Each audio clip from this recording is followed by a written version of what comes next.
Hello everyone, it's time for us to go ahead and take a look at the Samsung Galaxy S23 and compare it against the iPhone 12 and see which specific phone you should go and pick up.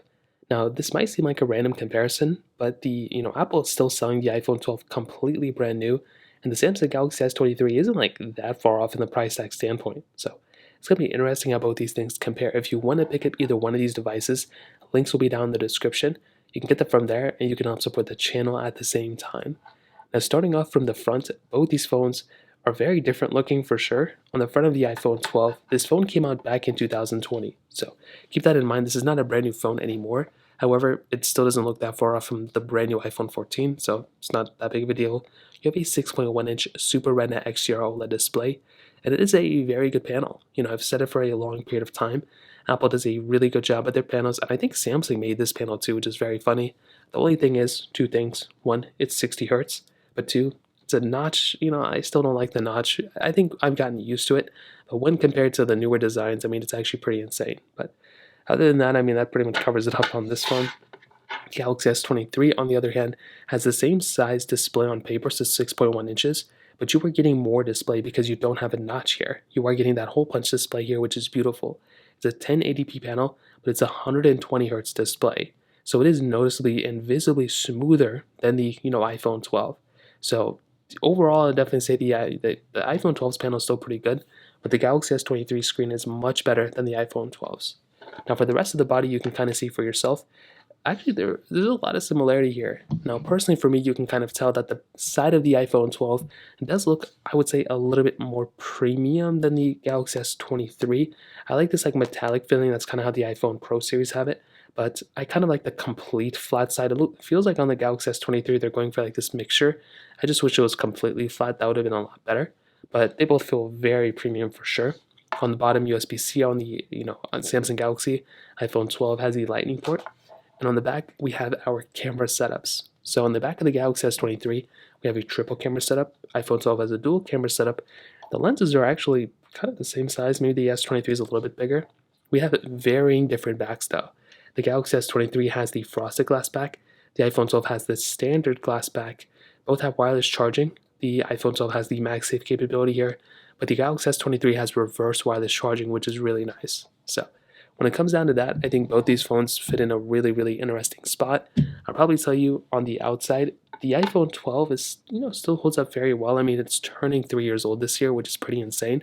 But the Galaxy S23 is probably the more premium feeling one on the outside. Now, in terms of software and longevity, it's just honestly kind of the more interesting thing. Even though the iPhone 12 came out almost 3 years ago, these phones could be lasting around the same time in terms of software. It really just depends on what Apple decides to do, but it wouldn't be like these iPhones or these phones are going to be massively different in terms of the years they're supported.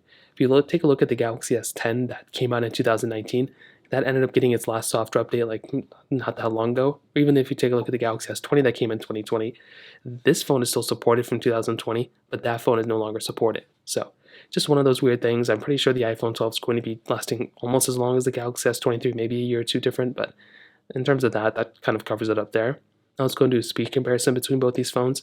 The iPhone 12 has that Apple A14 Bionic chip inside of it with 4 GB of RAM, where the Galaxy S23 has that Snapdragon 8 Gen 2 chipset inside of it with 8 gigs of RAM. So let's go and see which one's the faster one between both. Okay, there we go. All the apps are cleared out in the background, so let's get into it. Phone calls 3, 2, 1. Okay, don't really know which one was faster there. Let's go and get into camera. 3, 2, 1. Guys, maybe the iPhone 12 was actually the faster one here. Let's go and take a photo. Let's go and open up that photo. Both are very close. Maybe the S23 is slightly faster there. Let's get into their app stores. 3, 2, 1. Now, Android's, like I said, always going to be faster here. iPhones typically are slower when loading up their app stores, which is okay. Scrolling through, you can kind of see that the Galaxy S23 definitely faster, and I would probably say smoother than the Galaxy S23, and than the iPhone 12. So that's very interesting. Hopping out of here, so we'll get into some of these other third-party applications. Now, for some reason, a lot of my apps got deleted on this phone, which is very weird. Don't know why that happened. Snapchat, 3, 2, 1. Okay, 2 different accounts you were kind of logged into, so let's go and hop out of here. We can do Netflix, 3, 2, 1. Okay, of course, there's some issue that happened. That's always going to happen. Typically when I'm making a video.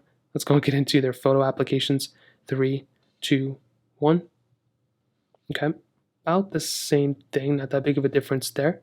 Let's go and get into something like Temple Run 2, 3, 2, 1. Now, this isn't like a massive game, but it is kind of like a bigger game out there. It's kind of one thing to kind of keep in mind. You can see right here the Galaxy S23 is doing a kind of a better, faster job than something like the iPhone 12 in this specific example. So you can see it did actually load up faster overall than the iPhone 12. So let's go and hop out of these specific panels. I don't know why it asks the same panel every single time. I may have clicked it a little bit faster on the iPhone 12 there, but still would have been roughly around the same. You can see for yourself, I mean, no glitches, no like differences or big differences in terms of gameplay. So that kind of covers it up here. Let's go and hop out of this one. I would have loved to have done some of these bigger applications, but it looks like they're deleted on this iPhone, which is pretty wild. We can try Facebook, 3, 2, 1. Now I think I'm logged into an account here. I guess they're both taking their time.